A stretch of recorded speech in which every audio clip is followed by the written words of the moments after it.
Saturday morning blog. ನಾನು ಇವತ್ತಿನ ಬ್ರೇಕ್ಫಾಸ್ಟಿಗೆ ದೋಸೆ ಹಾಗೆ ಸೋರೆಕಾಯಿ ಕುರ್ಮನ ಮಾಡ್ತಾ ಇದ್ದೀನಿ. ಕಡಲೆಬೇಳೆನ ನಾನು ವಾಕ್ ಹೋಗೋಕ್ಕಿಂತ ಮುಂಚೆನೇ ನೆನೆಸಿಟ್ಟು ಹೋಗಿದ್ದೆ.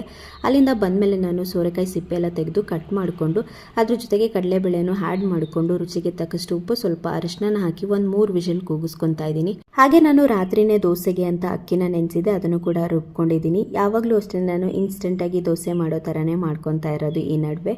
ಹಾಗೆ ಇಲ್ಲಿ ಕುರ್ಮ ಮಾಡೋದಕ್ಕೆ ಸ್ವಲ್ಪ ಎಣ್ಣೆ, ಜೀರಿಗೆ, ಪಲಾವ್ ಎಲೆ, ಈರುಳ್ಳಿ, ಹಸಿಮೆಣಸಿನಕಾಯಿ ಇಷ್ಟನ್ನು ಹಾಕ್ಕೊಂಡು ಚೆನ್ನಾಗಿ ಫ್ರೈ ಮಾಡಿಕೊಂಡು ಒಂದು ಸ್ವಲ್ಪ ಶುಂಠಿ ಬೆಳ್ಳುಳ್ಳಿ ಪೇಸ್ಟ್ನ ಹಾಕ್ಕೊಂಡು ಹಾಗೆ 2 ಟೊಮೆಟೊನ ರುಬ್ಬಿಟ್ಕೊಂಡಿದ್ದೆ, ಅದನ್ನು ಕೂಡ ಹಾಕ್ಕೊಂಡು ಇಲ್ಲಿ ನಾನು ಮಸಾಲೆಗಳನ್ನ ಹಾಕ್ಕೊಳ್ತಾ ಇದ್ದೀನಿ. ಸ್ವಲ್ಪ ಅರಿಶಿನ, ಜೀರಿಗೆ ಪೌಡರು, ಧನಿಯಾ powder, garam masala, red chilli powder ಇಷ್ಟನ್ನು ಹಾಕ್ಕೊಂಡು ಅದಾಗಿದ್ಮೇಲೆ ನಾನು ಬೇಯಿಸಿಟ್ಕೊಂಡಿರೋ ಅಂಥ ಸೋರೆಕಾಯಿನ ಹಾಕ್ಕೊಂಡು ರುಚಿಗೆ ತಕ್ಕಷ್ಟು ಉಪ್ಪನ್ನ ಹಾಕ್ಕೊಂಡು ಒಂದು 10 ನಿಮಿಷ ಬೇಯಿಸ್ಕೊಂಡ್ರೆ ಸಾಕು. ಸೋರೆಕಾಯಿ ಕುರ್ಮ ರೆಡಿಯಾಗುತ್ತೆ. ಕೊನೆಯಲ್ಲಿ ಸ್ವಲ್ಪ ಕೊತ್ತಂಬರಿ ಸೊಪ್ಪನ್ನ ಹಾಕೋಬೇಕು. ಇದಾಗುತ್ತೆ ಇವತ್ತಿನ ವ್ಲಾಗ್. ಮತ್ತೆ ಸಿಗ್ತೀನಿ.